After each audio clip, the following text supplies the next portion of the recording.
You're listening to Second Cut. This is the weekly podcast from thefilmmagazine.com where we talk about topics in film theory, criticism, and history through film reviews and good discussion. I'm Jacob, and I'm the one who realized his movie wasn't quite as spoofy as he thought it was whenever we decided to do this episode. I'm Hetty Lamar. No, Headley. I'm Sam. I'm Kieran. I'm not the one that's going to try and do a joke in his. That's the funny bit.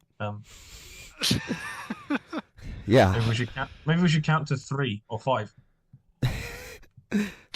We didn't do Monty Python. We got a Holy Grail joke in there. There we go. Yeah, Kieran's running on fumes this episode, guys. Yeah, I was stupid enough to go to a gig in London on Tuesday and then drive all the way back. So I got in at like 4:30 in the morning because it's like, yeah, great trip. And then they put a diversion near Birmingham, which added like another half an hour onto the trip. Oh god. So yeah, I'm about dead. Yeah. Thankfully for some means that I won't speak as much. He'll find a way. Somehow he did all that after saying I don't have a funny bit. That he just had an honest bit. So we are talking about spoofs and parody, homage. I added that, but originally it was just spoofs. But they sort of fall under the purview of postmodern filmmaking. Parody specifically, it involves humorous or satirical imitation of a film style or specific genre, not just about mocking. It can be a way to critique or comment on the genre, but, you know, I mean, it can also be making fun of it. Like, I watch a lot of the crappy versions of these, which, I mean, I guess they could all be argued to be crappy in a way, but I'll watch things like the Starving Games, where it's just mashing an epic movie, that kind of just garbage. That I don't think has anything really to provide, and I didn't want to discuss. I did find this quote from Amanda Mazzillo, and she kind of says basically the difference between parody and satire is the reason behind making the film. So parody is usually a representation of appreciation, whereas satire is a discussion point towards something which must be addressed. So it's pointing out a major flaw in an object through ridicule. So satire is a bit meaner, basically, and I think parody generally is more gentle. Oh, we love it really, but we can also see these issues with it. I think also parody and satire. Satire is normally, when people say something is satire, it's that it's kind of a constructive criticism, or it's got a kind of not necessarily a political angle to it, but you know what I mean. There is a point to be made by it in a kind of constructive, constructive deconstruction or something. Yeah. Whereas a parody is just essentially doing something for laughs, and that is its shit point. Yeah. And I've also seen a thing in the past. I can't remember who said this, but so basically satire, you're usually punching up as well. It's about like, it's a way to have a go at like the established institutions. I think annoyingly it was Ricky Gervais that said something like that, which is that a satire is punching up, bullying is punching down. Well, he's a big fan of both now, isn't he? So. Yep. Well, I do think that satire, just whenever I think of that term, it does sort of inherently have a socio or political context to it that I don't apply to all parody for sure. I think that it would be more pointed, and I think of South Park, the ones that are parody of a cultural phenomenon or an idea, something like that. It is usually political. Like, oh God, I haven't been able to rewatch this one, but I hate the douche and turd election episode. Because it's like, oh, everybody's the same and everything sucks, and it's that kind of stupid centrism. Yeah, but there is, in my opinion, usually something political there, or at least cultural. Yeah, and normally I don't think satire. This is a weird way to put it, but I don't think satire is as stupid as spoofs.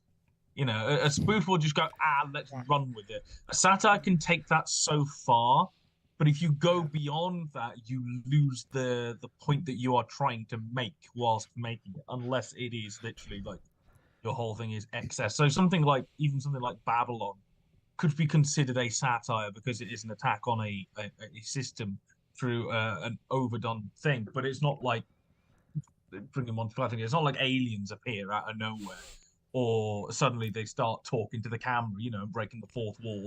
There is a line that it treads. Whereas if it suddenly did that and started going into Monty Python, you'd probably call it a spoof at a certain point. I think of the epic movie, 300 scenes where it's just them having abs and being stupid. Like, there's no real point to it. It doesn't really have a whole lot to do with like a genre. It's just like, this movie was popular, we're gonna make vampires suck. Like, it's just stupid.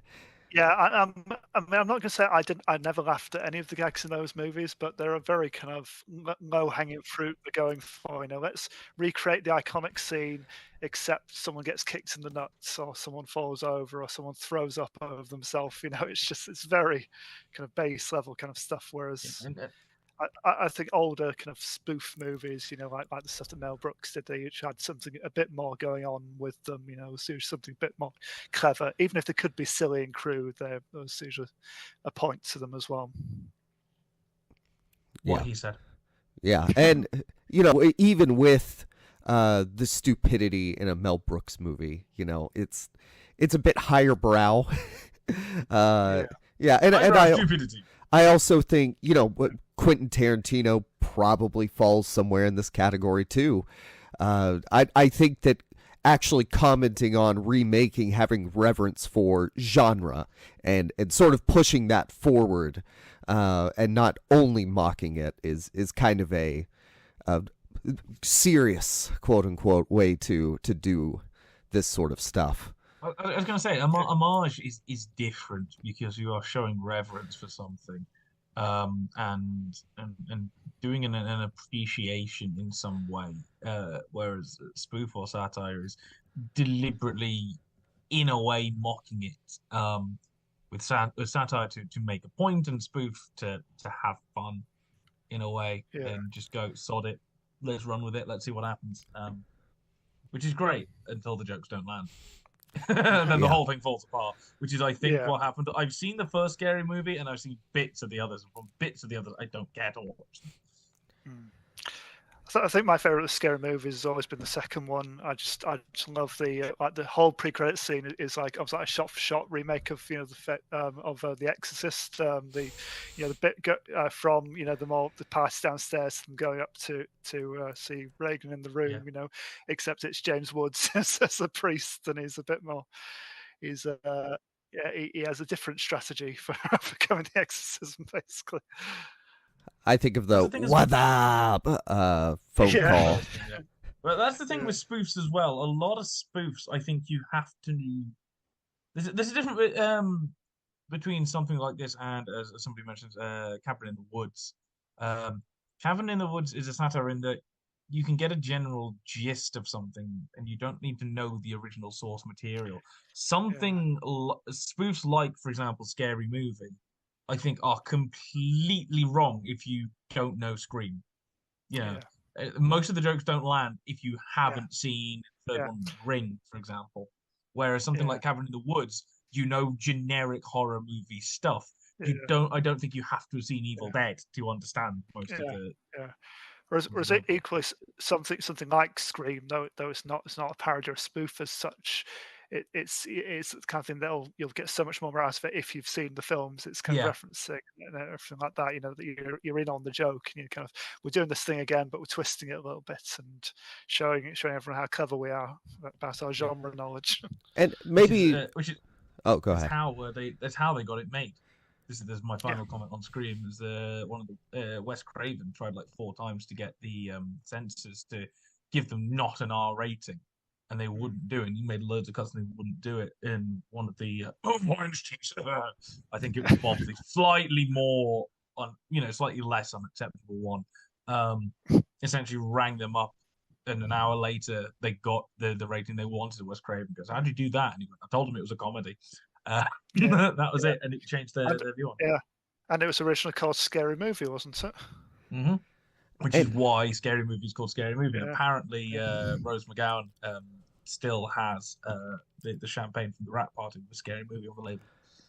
And so that is, I mean, this all kind of bleeds into this, but James asked, what separates a film from being a comedy in a genre to a spoof or parody? And my sort of academic genre answer is the style and syntax of like a horror comedy or an action comedy is going to be different from that of a spoof or parody. So, you know, there's more straight comedy to the spoof or parody.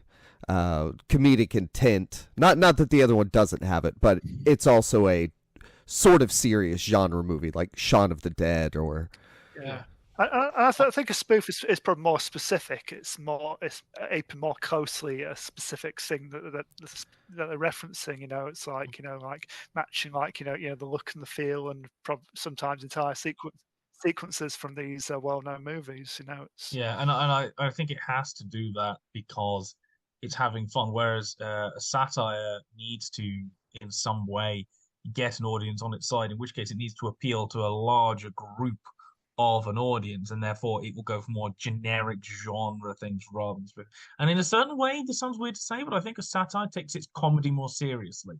If that makes any kind of sense, you know, it has to. The point of a satire is to make a point in some way, whether that be deconstruction, something like that, or a political point. Therefore, it needs to be serious about the jokes that land, and there is a tonal difference. Whereas a spoof is just, sod it, why not? Let's have fun for the sake of having fun. And the fun is seeing the stuff that you know being parodied. Whereas the fun in a satire is slightly different. Yeah, and, you know, I think of action comedies like, gosh, I'm trying to think of one, but I can't. Something like The Nice Guys, you know, it's definitely leaning a lot into the genre elements of like spy movies or whatever it is, more so than a spoof or parody will. And, you know, we already talked about the more pointed nature, but I think it puts the genre itself very much at the forefront, and then there's just funny elements to it, to the comedy within a genre. Yeah, and in some ways, I think a satire. I'm thinking of something like Kingsman, for example. Kingsman, as a satire, as a riff on spy movies. They are kind of movies that use their premise. Like, there's a difference between that and something like, I'm gonna say Austin Powers, but you know, they're both riffing on spy movies, but one is a kind of generic thing that just acts like that's normal, whereas the other one will give a wink to the audience. It's almost kind of, I don't want to say this, but whether one breaks the fourth wall or not. Yeah. I mean, Kingsman movies, it's basically Matthew Vaughn was a massive fan of the old style Bond films. I mean, they even reference it in dialogue in the Kingsman films, you know, and he basically he was a bit sick of like the new modern gritty Bonds and said, "Oh, I want to do basically a film like they used to be, but with swearing and violence," you know, and that's how I arrived at that. Whereas, you know, Austin Powers obviously very specifically taking the piss out every kind of situation that the old Bond films got into, and it wasn't really aiming to be kind of in the same kind of league as those, but just to just to gently mock them for a little bit, you know, and it's made. I suppose both are made for fans of those kind of films, but I suppose but Kingsman takes itself seriously in a way. Yeah. Whereas Austin Powers certainly doesn't. Kingsman's almost like, I think we can do better than Bond, whereas Austin Powers is like, oh, we like the Bond films, we're just going to do a fun version of that, you know, we're just going to do a funny version of that. And another question from James, I'm going to paraphrase it as, does the overexposure of genre kill genre for a good while? He specifically mentioned scary movies or disaster movies, and I know for a fact that happened with the Western. I mean, it was a huge genre in America, and then it declined in viewership and numbers in the theater. So they kept getting made, but they were deconstruction, so they were foreign or non-American. Yeah, and they're obviously always talking about, obviously, is this the death of the superhero genre every year now, and I suppose the only way to keep these kind of genres alive, including like spoofs and parodies, is you've got to do something different with them each time. You've got to kind of give people a reason to turn out to see another one of these things. It's got to kind of stand out from the crowd. You've also got to make them good, but we won't. That's a completely different. Yeah. Lately, there's also been the discourse on like movies being disguised, that they're musicals, but they're not marketing them that way. Yeah, I mean they've done that for years, haven't they? I mean, like the West Side Story remake, just Les Mis, all these big music. I think even Phantom of the Opera back in the day. It's like all these big musical films not marketed as musicals. It's like some people put off by that for some reason. Yeah, trying to resurrect the genre and not really succeeding. I mean, I've not seen Argyle yet, but I know Kieran reviewed it for the site. But I've already seen criticism of people saying it wasn't the film it was sold as. Basically, people going in for like a Henry Cavill action film, and that's not what it is, from what I've heard. So, I won't say too much. The trailer kind of does give what it's going to be, but then it actually kind of doesn't go far enough. But this is my review. You can go read that at some other time. This is my plug for it. Nice. Yeah. All right. So hopefully James, his questions have been answered satisfactorily, and we will move in to the movie reviews, and we're gonna go chronologically and start with Mel Brooks's High Anxiety. Yeah, so the reason I picked this subject this week is because Blazing Saddles is 50 years old as of Tuesday, I think. And it's one of those, obviously, those major spoof kind of comedy films that's kind of stood the test of time. And Mel Brooks was one of the main proponents of that kind of film in the was particularly in the 70s. I mean, he starts off with his film debut was the Producers in the late 60s, but then after Producers he did Blazing Saddles and Young Frankenstein in the same year in 74. And then went on to do a string of films. So we did Silent Movie, and then he did High Anxiety. And later still, into the 90s, we did Robin Hood Men in Tights and Dracula Dead and Loving It. And Spaceballs between those in the 80s. So it was kind of his go-to kind of mode of filmmaking, like just all these kind of genres and film movements and filmmakers that he loved, and just he just liked kind of making fun of them a bit, but just basically they're all like love letters to like his so these films he loved when he was growing up. And he is one of these where he'll kind of cross that line between spoof and parody, I think. And some of them have got like a satirical edge, like especially I think Producers and Blazing Saddles. They both got quite serious socio-political points to them. Producers is about kind of immoral, corrupt, fraudulent practices, on Broadway, and Blazing Saddles. Obviously, it's like it's about discussing, just widespread kind of everyday prejudice, and kind of but pushing the comedy at such an extreme place, that it makes you feel uncomfortable.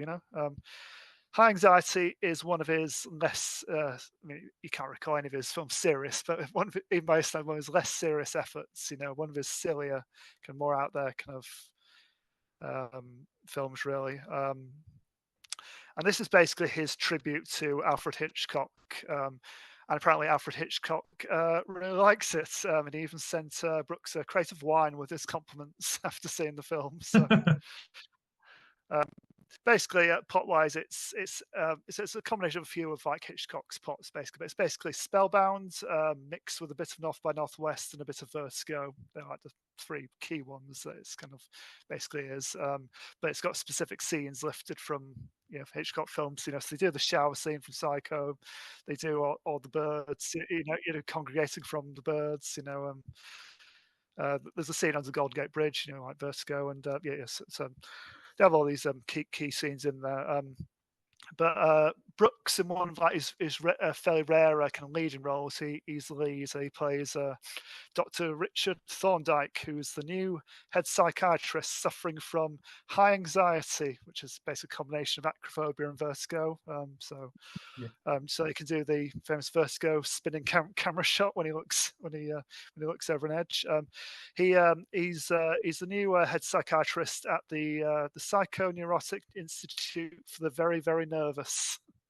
And he arrives there after his predecessor died suddenly under mysterious circumstances, and he stumbles upon a conspiracy where the other main doctor, Dr. Montague, played by Harvey Korman, and Nurse Diesel, played by Cloris Leachman, basically they institutionalize wealthy people in order to siphon off their money, basically. And when he discovers this, he's framed for murder, and he has to go on the run. That's the basic plot of it. And it's he gets like the look and the atmosphere and the pacing of like a Hitchcock film just right, but obviously makes fun of these like famous moments and kind of Hitchcockisms throughout the film. One of my favorite gags is Thorndike.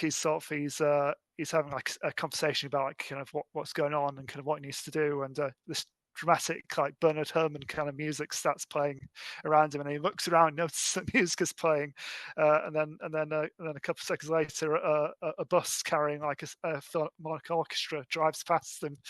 They're all just practicing on the bus, and there's stuff like he's got a reservation in a hotel room. He's specifically reserved like a room on a lower floor, so his fears don't kick in. But a mysterious man called Mr. MacGuffin has changed his booking to the top floor. And there's like some nice sight gags, like the camera crew messing up like a dramatic crane shot, like crashing into the wall like through windows and stuff, so silly things like that. I want to bring back Mazzillo again, because she kind of talked specifically about this film, how like a good parody has to match the tone and the style of the source material while still creating something new and entertaining within the world of the kind of original work. So this film does kind of work as like a Hitchcock style kind of film, obviously with more jokes in it, but kind of the plot kind of holds together, and it's kind of, you can see he was going for that kind of mystery thriller suspense kind of film. And a lot of the things that happen within it, wouldn't look out of place in like a Hitchcock film, even though, he pushes that bit further, into the realm of the silly. And it is kind of, it is very much him just waxing lyrical, really, about Hitchcock, and kind of, I think he said in an interview along the lines of, everyone who's ever shot a foot of film owes a debt of gratitude to Hitchcock. He really did like worship him, from a young Smart age. man. And, yeah, well, it's like who wouldn't, I wouldn't say it's one of his. When you compare it to the big three, the producers, Young Frankenstein and Blazing Saddles, I don't think it's quite up there with those. I think some of the gags aren't quite as funny as they should be, and I think kind of runs out of steam a little bit towards the end, even though it's only like an hour and a half long. But it did make me laugh a lot. It's got a lot of his regulars in there. It's got Madeline Kahn and Cloris Leachman and Harvey Korman. He did apparently want to get Gene Wilder in the lead role, but there was scheduling conflicts. That's why Mel Brooks ends up playing him instead. But I think Mel Brooks does a pretty decent job as a leading man. He's got a scene where he basically does like a parody of a Frank Sinatra song. So he does a bit of crooning at a bar and sings like the film's title song, or it's called High Anxiety. Easy way to pad out a movie is add a musical number. Yeah. You got a cameo from Barry Levinson, obviously starts off, as a cinematographer and a writer, and then went on to, direct his own films. But he's got an acting role in this. He plays a bellhop at a hotel with anger issues, and he's the one who attacks Mel Brooks' character in the shower, in the reference to The Shining, because he kept insisting, like the previous scene, that he Reference to absolutely Psycho, needed. you mean? Yeah. So what's that say? I was going to say, is there a shower scene in The Shining? You referenced a movie 3 years into the future. Sorry. Yeah. So, but he basically gets frustrated at having he's been pestered to bring him a newspaper again and again, and he goes into the shower with the rod newspaper, goes, "Here's your newspaper," and just starts stabbing him with it. And Mel Brooks, does the dragging the curtain off the off the rail and falling down, and it's the newspaper ink falling into the hole. It creates like the classic shots of the of it being washed away. One thing I want to say, Madeline Kahn, who's usually the best thing she is in everything. She's hilarious in in Blazing Saddles and in Young Frankenstein. She's, I think, second build in the cast, but she only turns up about 40 minutes into the. I think over half an hour over halfway into the film, I think. And she doesn't really get a whole lot to do. Not many excuses to be funny like she normally is. She's basically playing like a Kim Novak kind of character, basically like a Hitchcock Bond essentially. But it's I think he gets the look right, gets the atmosphere right, and I think he brings across like his deep love for Hitchcock as a filmmaker. I wouldn't put it as high as like some of his earlier films, but it's probably better than like the ones he did in the 90s. Like Dracula's Dead and Loving It, and Sorry James, but Men in Tights as well. Yeah, I've seen that again. I've seen that again recently. It does not hold up. Cary Elwes is good. Not great. But everything else is a bit, yeah. If even Jacob's saying it's not great, then the stuff he watches, then we really have issues here. Yeah. So I think what you're going to get with the Mel Brooks film, but yeah, this is a good one. I'd recommend it. Beautiful. Nice. So, I think like Young Frankenstein is the only one I've seen. I don't think I've even seen Blazing Saddles. I mean, spoofs and comedy in general are not my massive area. Yeah, I'm probably not surprised that's the one you've seen, because that obviously the kinds of things that you're into. It's like you do. Although I only saw it sort of maybe 2 years ago.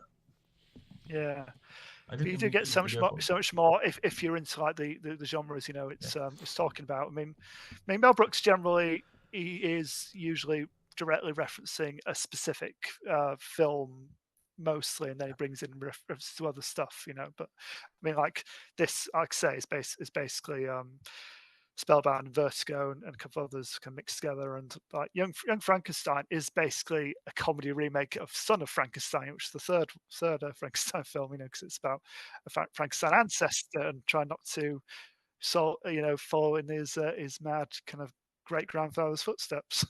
Although this does ask the question and beg the question, what is Rocky Horror? It's a whole other thing. Yeah. that's Rocky Horror is just a category called Rocky Horror. That's it. We have nothing else. It's queer cinema. Yeah. It's I can't think of it. I can't think of a better description, really. Like, Sam, is it a spoof? Is it a parody? Is it a comedy? Is it serious? Yeah. Sam, are Blazing Saddles and what's the other one? History of the World. Are they direct parodies of something, or are they more just comedic send-ups of the genre? Yeah, they're more genre specific, I'd say. Yeah, kind of taking a whole genre in kind of his kind of crosshairs and letting go. And as is the producers, I suppose. But then there's the ones where actually it's taking a specific film or a specific filmmaker and just doing that, really. I'll be honest, I've not seen History of the World. I've seen like some famous scenes from it, but I've never seen it all the way through. That's one I need to tick off. I've not seen History of the World. I've not seen Silent Movie, but I think I've seen all the others. I need to see Silent Movie. I assume there's no Yeah, sound. yeah, yeah. I mean, fun fact. This got a nice little trivia of this being Mel Brooks's first leading role with dialogue, because Silent Movie was his first leading role. But of course, there was no dialogue in it. So. Well, at least he did it properly. Yeah. And didn't 5 minutes go. It's called Silent Movie, but that's it. Yeah. I mean, I will say the question people always bring up about like something like Blazing Saddles. So it's like, oh, you couldn't make that today, and all that. And I think it's just It's such the a most lazy annoying argument. thing in the world. It's just like it's people who aren't media literate in any way and just thinking, well, because it's got racist jokes in it, it must be racist. And it's like, that's not the point of it. We're not laughing at all those old white guys using the M word. We're laughing at the situation. How these are the extreme same it is. people that burned Iron Maiden records, you know. Yeah. Like, oh, it's got devil on the bottom. They must be Satanists. Yeah, but something I will say, that's some of Mel Brooks' like earlier stuff is, generally he's got a point, like his ridicule and everything, but like there are some like quite lazy kind of homophobic jokes, which are just products of the time. Basically, it was the 70s, and it's like that's not punching up. That is definitely punching down. It's like the joke is they're gay, which is like we're past that now, aren't we? But it's you kind of got to, I suppose. View it in context and say, yeah, these were things made in the 70s. So we're not excusing it; we're just explaining that way. Yeah. With Blazing Saddles, when people say you couldn't make that today, my favorite responses are, well, yeah, it would take way more than a day to make it, or people would go watch it and say, hey, this is just Blazing Saddles. So. Yeah, I mean, probably the closest thing we've had to like a modern kind of spoof like that, which kind of it isn't generally daring, is I mean, I'm not a biggest fan of it, but Tropic Thunder. You couldn't make that today either, people say. What the hell could you make today? Let's be fair. Well, and Get Out is arguably similar to Blazing Saddles. I mean, it's not the same. It's very different, but it is a film about racism with a comedic take on genre. Yeah.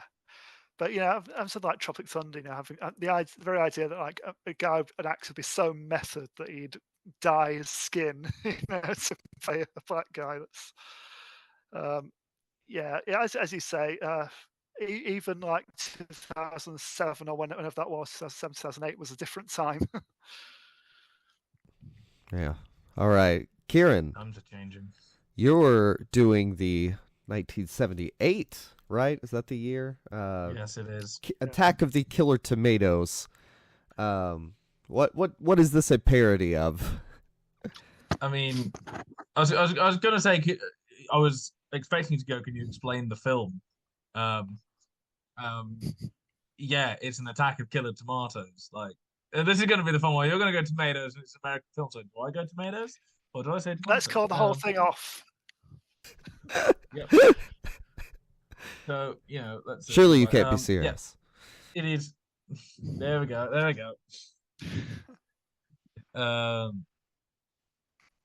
of the Killer Tomatoes is literally just a send-up of, well, it's a send-up of pretty much anything, but quite a bit of it is almost a send-up of like the Godzilla kaiju stuff, where there is a menace and they have scenes in like the war room almost, where they have to get people together and find out, you do this, you do that. The menace is moving across the city, those kind of bits.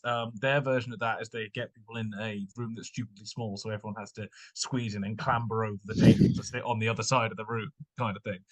It was made for like apparently about $100,000, and you can tell that half the tomatoes just like they'll just roll one into shot and then just reverse the film, so it looks like it's moving. It's that kind of movie where it's just ridiculously stupid, and it's literally from the beginning, tomatoes are turning evil. And initially, there's kind of, people have to go out and find reports, because it's just reports that tomatoes are evil and they're killing everyone. And, and they'll parody like the shot from Jaws, where it's, the underwater shot on somebody swimming, only there's just like tomatoes floating around and stuff like that. And somehow they managed to crash a helicopter, and you just see like a remote control helicopter flying around in the background, falling to the ground, and then obviously as the film goes on, there's a big tomato, and oh my god, they're growing. It's just like one of them's managed to get on and they've chained it up, and it's kind of, this is worse than we thought. This is a cherry tomato. Oh, another big and rolling through supermarkets and killing people.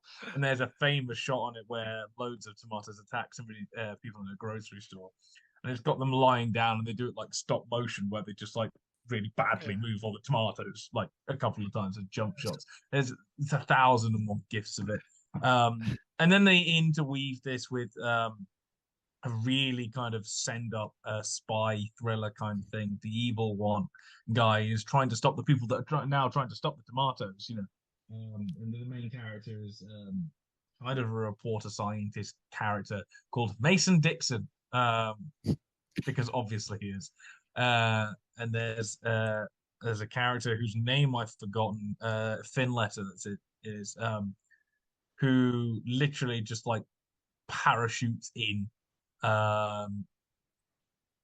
Just like is a soldier, the kind of thing where he like tries to set up a tent in the middle of the street. It's like, we're not going to sleep here, we're going to sleep in the hotel. It's like, are you sure? Yeah, but how will we roast our marshmallows? You know, that kind of thing. Kieran, it's really stupid. I need to know, are the tomatoes puppets or stop motion, or what are they? Are they actually tomatoes? I mean, is there anything alien about them, or are they literally tomatoes that move around? They are literally tomatoes that have risen up against humanity. So it's not like the post where they've got faces. Then. No, apparently they do have faces when you get to like the third or fourth one, and it was eventually made into a kids' TV series. And they have their own language, so they're like, you know, attacking kind of things like that. And it's quite funny in the beginning. One of the police detectives initially kind of finds a dead body, and they go to the blood. It's like, this is blood. This is tomato juice. You know, it's not quite trauma, but it's still a little bit silly. There's an amazing scene in it where the main character Mason, it's not Mason Dixon, I think it might be Finletter, is on the phone to his superior, it might actually be Mason Dixon, and the spy girl, femme fatale kind of person, sneaks in to spy on Finletter on the phone and use another phone. And Sam might know this reference. There's a sketch by the two Ronnies with the crossed lines where it's two of them on phones at the same time, and they make one Ronnie Barker's talking to somebody trying to find out about his friend who's hooked up with a girl, and the other one's Ronnie Corbett's talking about the shopping that he picked up. Shopping list, yeah. So it's just innuendos, and it sounds like it's the same conversation. So you know, it's like, where did you take her last night? Sainsbury's, you know, that kind of stuff. And there's almost that kind of conversation going on, with some split screens and stuff. And as soon as I saw it, I was just like, this just feels like a two Ronnie sketch. It's stupid, and I'm gonna be honest, quite a lot of the jokes don't land because it's just like, at a certain point, this is the trouble with spoofs and parody movies in general, that in the funniest way, the joke gets old really quick. And it has to be something special in order to make the joke last.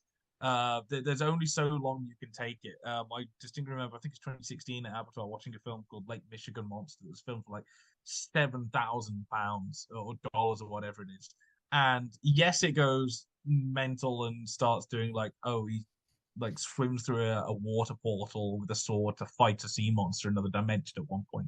But by this point, like, I'm kind of not interested. And I think it's H.G. Wells that had a rule, which was that when you're bringing anything in fantastic, I'm going to use it for like science fiction things now, but I'll change it later. When you bring anything fantastic into a story, have it just the one thing.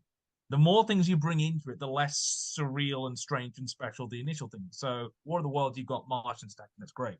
As soon as you say, oh yeah, there's also unicorns and vampires and zombies, suddenly the aliens aren't as cool and then aren't as funny. And it almost feels like this. And there are rare films like Airplane, that manage to do it, but they kind of have a plot and just do jokes around the plot line whilst keeping it thing. This is also something, a problem I had, I'm going to say this, with Arga, but also with a film called Destroy All Monsters, which I think I talked about before. These spoof films that about 20-25 minutes in, if it's just okay, the jokes start kind of acclimatized to the humor. And now it's not as funny anymore for some reason. And you have to take it somewhere extreme or just be very, very witty constantly, sitcom style, in order to get the land.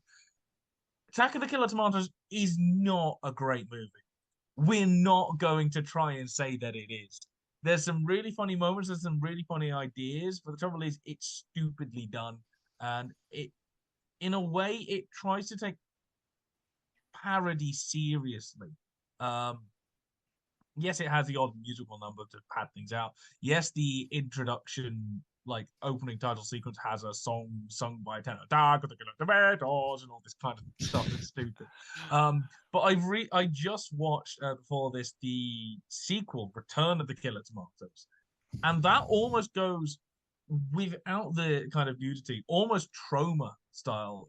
Anyone wants to go watch our Trauma episode, where and we had Return to Horror High, was it, about a year ago with Mark, who was on last week, did an episode with him, where kind of they're making it and they're aware, they're poking fun at themselves, like before the film even starts. They start showing a completely different film, like Californian girls in bikinis running along a beach who take their tops off, and that's the title of it. And somebody goes, "Hang on, this isn't the film we're meant to be seeing. We came here to watch Return of the Killer Tomatoes," And then, like halfway through, the director walks in and goes, "Stop! We've run out of money. We can't do this." And George Clooney's character will turn around and goes, "Well, I think it's time to do some product placement." So there's another couple of scenes where it's just obvious product placement, like infomercial styles, a very Trauma style. And for that reason, and the fact that George Clooney's in the sequel, I actually think the sequel's slightly better. But the first one has these kind of moments which are kind of iconic, especially that the stop motion stuff that's in it. Which is weird to say that a sequel is better than the first one. It's still stupid, and if you like your kind of almost like Godzilla kind of, the old ones, even, let's be honest, Shin Godzilla was essentially just a big budget version of the old kind of setups, and things like The Creature from 20,000 Fathoms and Jaws and those kind of monster attack films. You'll get most of the kind of jokes and style and that kind of thing. And like the Tomatoes are eventually killed off because they can't stand music. One song in particular, Puberty Love, which they've made just for this movie, which is apparently the worst song ever written. And that kind of regresses, starts them attacking and stuff. But it's like, it's a parody and it's stupid. And I think you watch it just because it's called Attack of the Killer Tomatoes.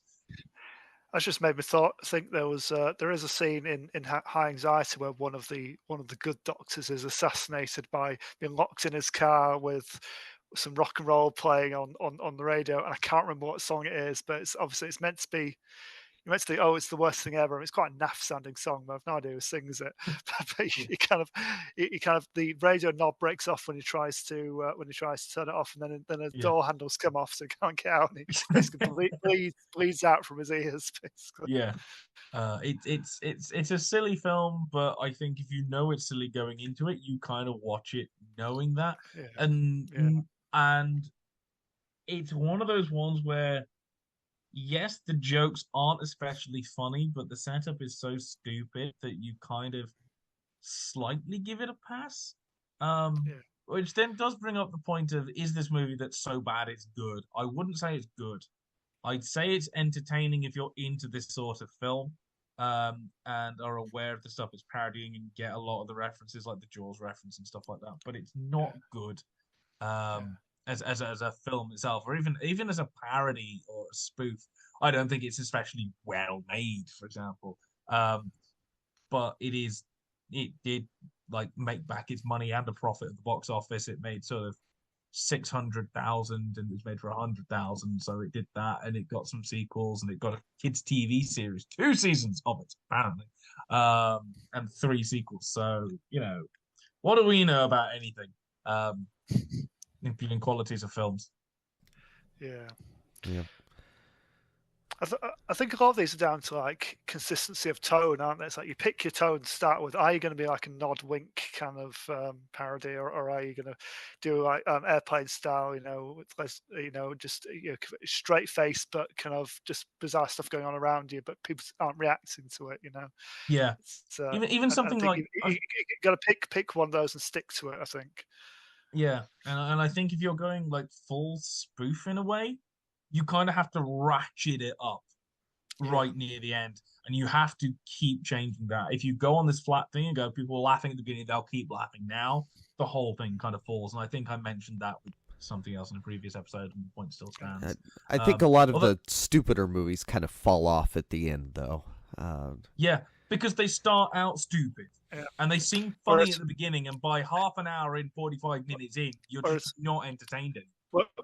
Whereas after an hour of Blazing Saddles, Mel Brooks knew he had to just tear down the whole genre apparatus and burst, kind of break through the fourth wall into another movie and then into the real world. It's like just that constant escalation, so you really didn't know what was coming. Like, that's the weird thing. I can't remember Attack of the Killer Tomatoes, the first one, actually breaking the fourth wall. Or if it does, it's kind of very quick and kind of almost subtly doing it. It's not explicit turn to the camera every 3 seconds. You know what we're doing here, like talking and stuff like that.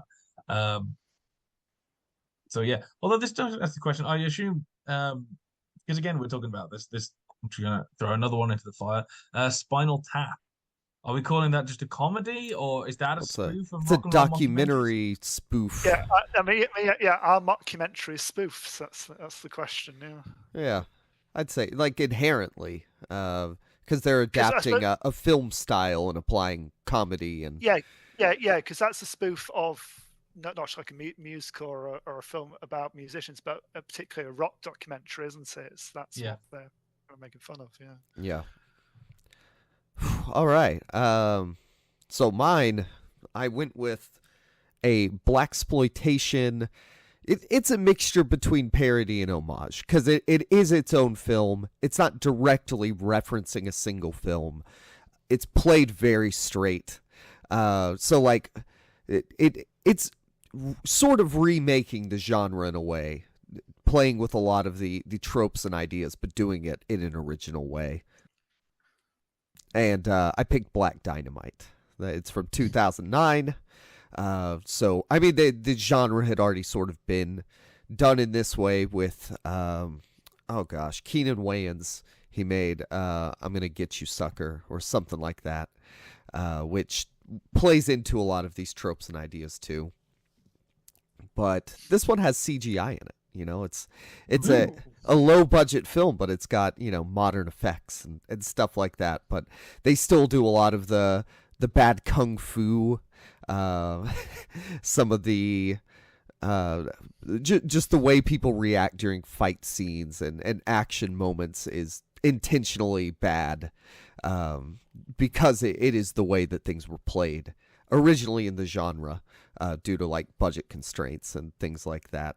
So blaxploitation in general, we may do an episode on it, so I don't want to go too deep into it. But from the period of like I've seen some say it starts in 1969. I will personally say 71 with Sweet Sweetback's badass song, and I watched that for this with Martin Van Peebles' commentary. And so the blaxploitation films were films that examined the sort of socioeconomic conditions of Black Americans and mythologized Black heroes, like Sweet Sweetback or Shaft or whoever else. I can't. Coffee. Yes, Pam Grier movies, Fred Williamson, all of the cool characters they play. They're like, Black James Bond, Black John Wayne. They're these badass figures who do cool stuff. They fight the man. They are folk heroes, I think is a term I saw used to describe them for Black Americans, who were throughout the 60s. There was the a period of tumult, the civil rights movement, Martin Luther King being assassinated. And there was white flight, white Americans moving into the suburbs, abandoning, urban areas. And not only did that take money out of it, it made the proportions of black to white citizens a different ratio compared to the white rural suburb areas. And so movie theaters did not exist in the suburbs. There weren't multiplex cinemas at malls and stuff like there would be in the 80s.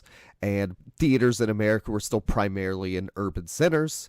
And so the movie Sweet Sweetback, only 2 theaters would release it because it was X-rated. There was violence. The whole thing went against the production code, which, was already going out of style in like independent cinema and things like Easy Rider and Bonnie and Clyde were making money at the box office because of their violence and appeal to younger audiences. The exploitation film in general, sort of hotbed of that era. And so that's what blaxploitation was. Whenever Sweet Sweetback opened, it made record-breaking sales for those 2 theaters.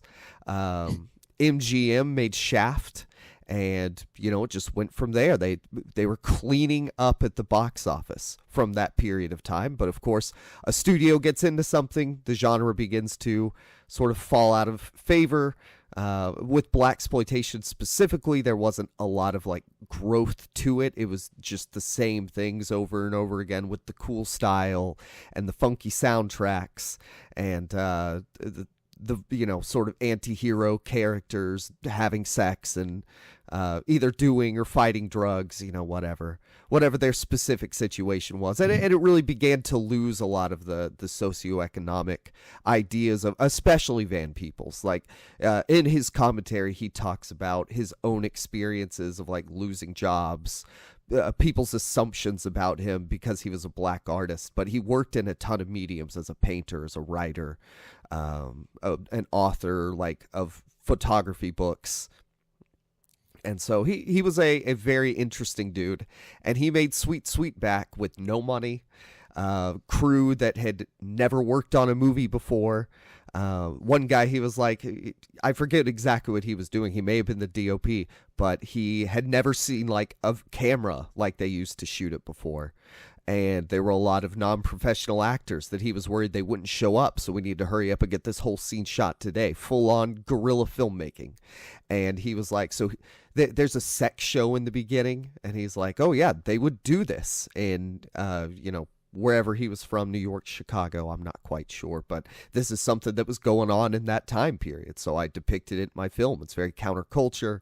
It's about cops assaulting a kid, and then Sweetback comes in and beats him up, and he's on the run from the cops the whole movie, and he gets away. And so that specifically, I think, is, and that, gosh, the style is so anti-Hollywood. It's a guy who worked in other mediums and then was told to go into film making an art film that he felt had good political commentary. And so that's where Black Dynamite comes in. It's the genre's fallen out of favor, and really all that's getting made for blaxploitation beyond the late 70s are homages, parodies, Quentin Tarantino movies. And so that's what Black Dynamite is. It is the genre because that's really what's being made, but it's also a send-up of it, and it has a lot of jokes and riffs on the genre itself, and really takes things to an extreme. And so what I mean by that is, in, Sweet Sweetback, he's fighting with the local police. I think there's a movie where Black Panther equivalents, they go and march on Washington, D.C. or something like that. But in Black Dynamite, it starts out his brother is killed by gangsters, drug pushers. And his brother, he thought he was with the drug pushers. It turns out he's an undercover cop. And, the gangsters are I'm pretty sure they're gangsters. They go, who you just killed?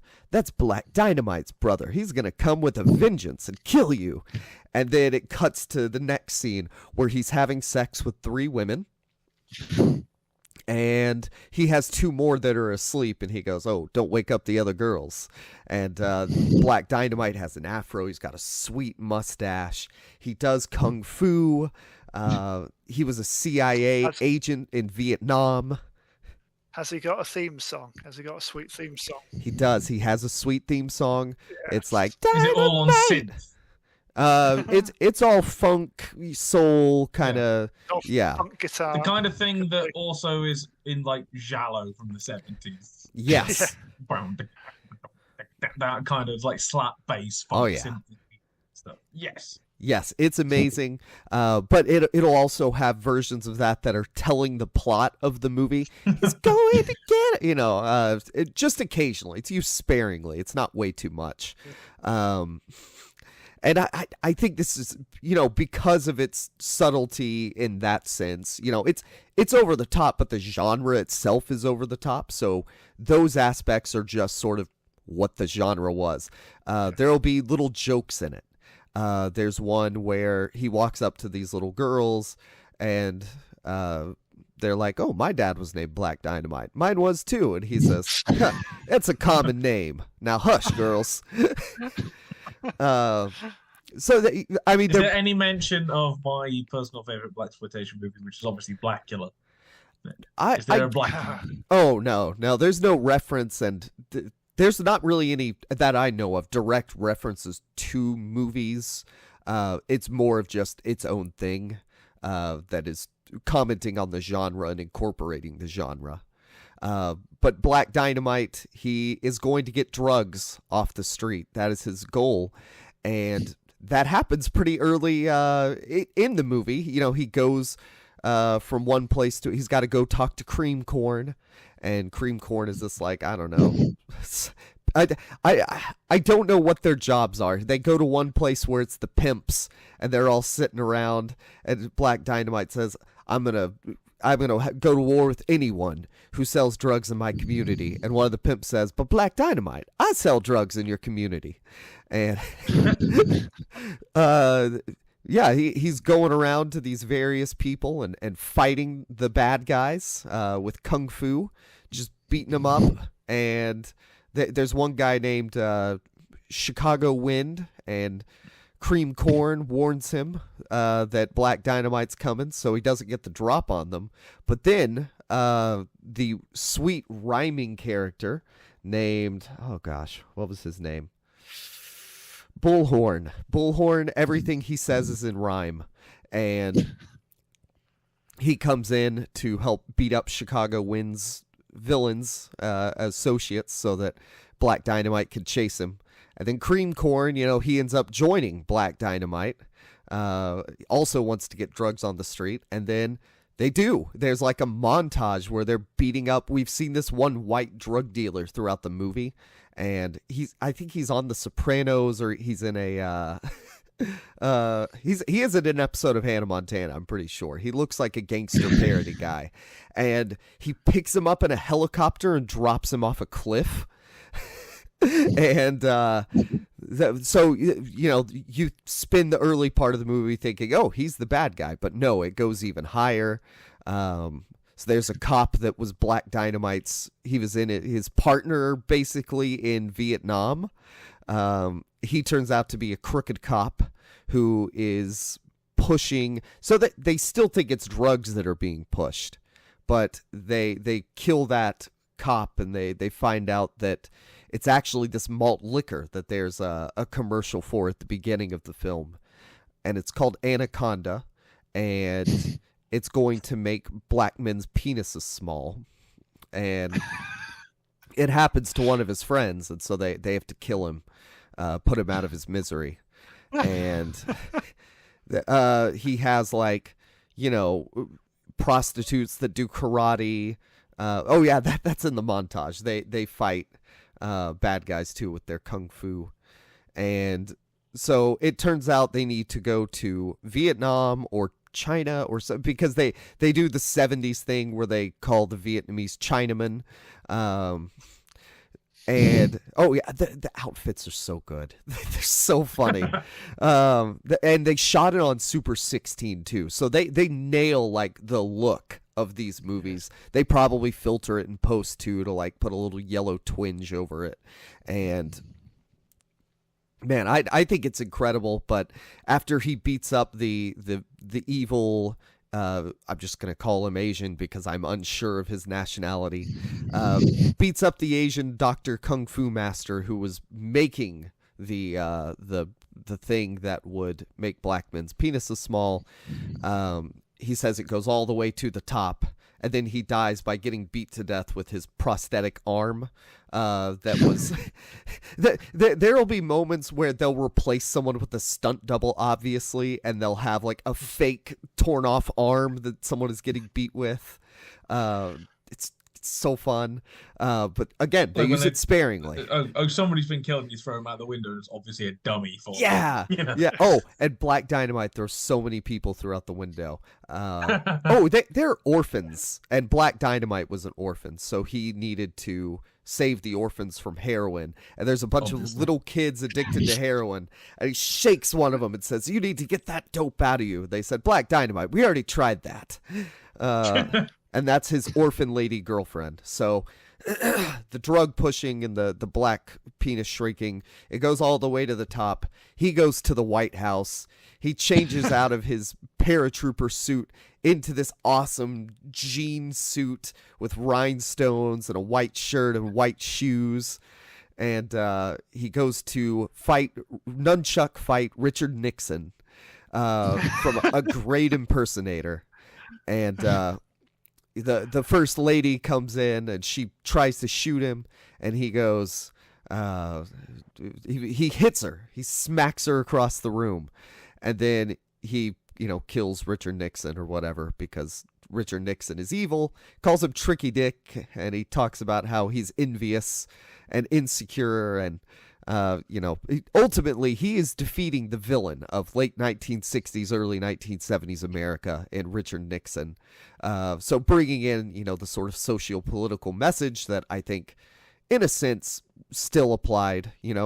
That's one thing about blaxploitation, is it influenced, the new black cinema, the more serious films of the 80s from black filmmakers like Spike Lee, that now continues into today's very socially conscious black cinema. And oh gosh, yeah, I mean that sort of, I think, puts it in the elevated category of blaxploitation while also parodying the genre, incorporating its elements. I know you didn't mean to use it like that, but I'm still going to shoot finger guns down the screen at you for using the term elevated.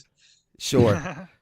Well, but over Attack of the Killer Tomatoes. Jake, would you say there's a definite affection for blaxploitation films within this? Yeah, it's a loving tribute again. Yeah, it's a loving tribute with stupid jokes in it that I think are actually funny. So it very much rides a line or blends things. Apparently, it went down with audiences, because I'm just checking here at the Seattle International Film Festival in 2009. It won the Golden Space Needle Award for Best Film, beating The Hurt Locker, which then went on to win Best Picture at the Oscars. I would rather watch this than Hurt Locker, if I'm being honest. To be honest, I haven't seen this, and I'd rather watch this than Hurt Locker. It's not one of Bigelow's. It's a good film, but it's not one of the best. It was written by the main actor who plays Black Dynamite, and I don't know if the other writer plays anybody in it. Oh, I didn't notice Arsenio Hall was in it. That's pretty fun. A lot of these send-ups, if possible, will try and incorporate, actors from that era. I saw that Marlon Wayans movie had it. I've just seen who the main guy slash writer is. It's Michael J. White. Spawn is back. Oh, okay, nice. I didn't know exactly what he had done outside of it, but he was that's the other thing, is when you compare this to Sweetback, the performances are good and have it's not people kind of awkward on screen. It's not as hit or miss in terms of the acting and the facial it's all professional actors in some sense. Yeah. So but yeah, at the very end of the movie, he smacked the first lady earlier, and he goes back to her and he says, I live by a code, and I feel like when I pimp slapped you across the room, I violated that code. But Black Dynamite, I shot at you. Yes, and if you had connected with me, maybe it would not have been excessive force. But I am a man of integrity, and so I want to apologize for what I did to you. And then the orphan lady comes in, and she goes, go to her. And so they start hugging, and then it's sort of a classic 70s pose. The orphan in charge of lady has her arm wrapped around his leg, and then the first lady does the same thing. And it cuts to the credits as they sort of make like a 70s color outline of that. And then the whole thing is cartoon. And there's also an animated sex scene with sexual positions and zodiac signs and words flying by that kind of gets into some of the surreal aspects of Sweet Sweetback, relates to them. And this man, no offense to High Anxiety, I think this is the best movie out of hearing the other two described. It's so good. You're probably right. I mean, I've added it to my watch list. I've noticed it's on Amazon Prime, so I will be watching it soon. Yeah, and I watched a little of Dynamite too. I didn't get all the way through it, but that's a fun one. I need to watch Black Caesar, which was written and directed by a white guy, but he talked about leaving out some of the jive dialogue and like an interview that I read with him. So, I think I've seen that the genre, the term, it's been described as positive or negative, and I read a short little history on it.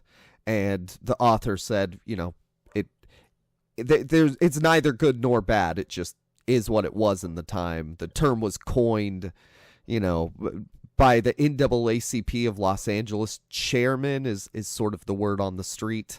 In opposition, they looked at it as a negative thing, and the way that it shows sex and drugs and prostitution and things like that. Like, people have criticized those aspects of it, but I think the earlier, less cynical versions of the genre are important, serious films, even if they are a bit cheesy and corny. And I still do want to watch Black Caesar because Fred Williams is awesome. I mean, as much as we kind of go, was it? There are pros and cons to the naming of it. It was in a way, a serious film movement. It was a serious social, cultural movement in cinema that represented changes in. I'm going to say Western society. At the very least, we can't say society as a whole because I don't know what the society, how this changed, how blaxploitation represented changes in Thailand. I don't know. This is not an area some of my other ethnic group who's like kind of lower on the social I was going to say totem Brazil. pole. I don't know if the changes in Brazil were reflecting it in the US. So I'm going to say Western, and mainly kind of US, although possibly UK as well. And as much as we don't want to kind of perhaps it's not classy cinema. It's not it's not up there, but it's still a thing that happened. And one of the things that eventually you go through with cinema is that you start to realize that there is no film history. There are only film histories, and this is one of the many film histories that is a relevant movement and important one as much as any of the others. Yeah. Real quick on that, I would include, like, people always talk about the film brats or whatever of the American New Wave. I think you need to put, like, blaxploitation, the best of it. If you're going to talk about that era, it meets the criteria of, like, the independent film movement, going outside the production code, being experimental, doing things that hadn't been done on film. It fits right into the counterculture, all of that. And a lot of it was technological, that cameras were cheaper, footage was cheaper, and therefore you could, the 70s were the time when you could get some mates together, hire a camera, hire some reels, and go shoot a movie. And that's how half of them get made, and especially on kind of the lower end of the exploitation scale, that end up somehow getting played at drive-thrus and making an absolute fortune. is because of the technological change that came about in the kind of 60s, 70s, 80s, and then you get to home cinema, and now we're into iPhones. So Go watch Boogie Nights. Obviously. Yeah. I mean, as much as I love Shaft and Coffee and Blackula, I think one I would highlight, if you want to see a really good blaxploitation film, again, for a bit kind of from early on the movement from 1970, you've got Cotton Comes to Harlem by Ossie Davis. I think I watched that last year, but I'd highly recommend that, because that's like a very kind of it's got like a couple.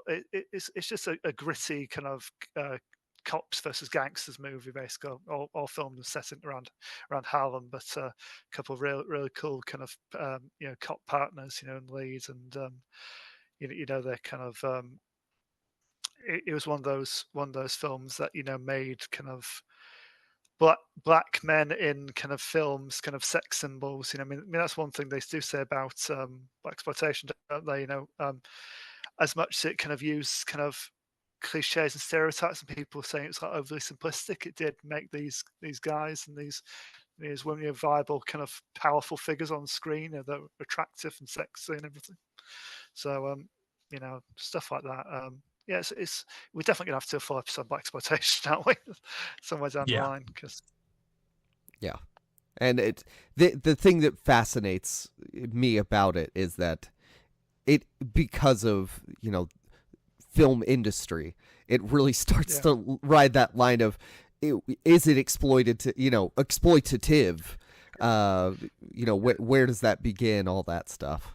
Because as always, as soon as the white money men realized there was some real profit in it, then they started bankrolling these, didn't they? And like whole studios sprung up to basically just fill like the the downtown movie theaters frequented by by black audiences.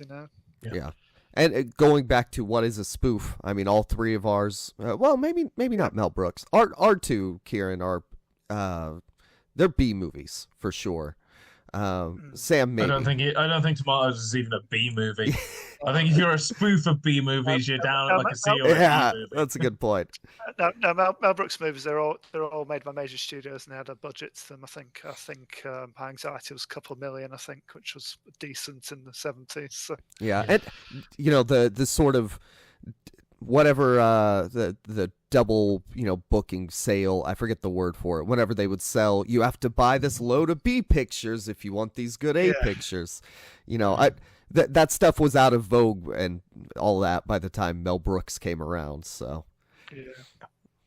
but Kieran, R2 very low budget, and blaxploitation in general, very low budget. Yep. Well, I mean, you got all these exploitations around there. You've got sexploitation, blaxploitation, these martial arts exploitations. I'm not sure if Asian exploitation was a thing, but kind of these kung fu's, martial arts exploitations were a thing. Bruce Lee exploitation was a thing. Like basically playing the Bruce Lee character again in like knockoff versions of his films. It just and I'd argue like the way Blumhouse churns out movies for mid-budget, low budget, whatever. That's more like ham exploitation. Yeah, because it's the same methodology. We make an awful lot of movies on the fairly cheaper side. One of them out of 20 will be vaguely decent, and that will excuse all the others and take away from it, so we can just throw crap on the screen. Yeah, it's a viable studio-level strategy, because, I mean, $10 million is not a low amount of money, but for a major film release, it's on the lower end, unfortunately. I was going to say, and Halloween, the 2018 one, was made for about 10 mil, and it grossed about 250 mil, so you can't knock them. That's another, 10 movies made for that. Yep.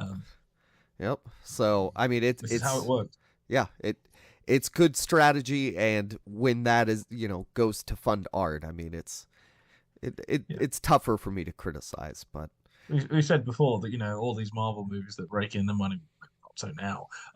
But everyone's going, oh, this is destroying cinema. What about these indie films? And it's like, oh, unfortunately, nobody's funding them, so you're going to have these. They own Searchlight. Yeah, to get these kind of smaller indie films, the production company has to have money, and if nobody's going to see them, how do you get them made? The money comes from your big blockbusters that everyone complained about. Yep. Yeah.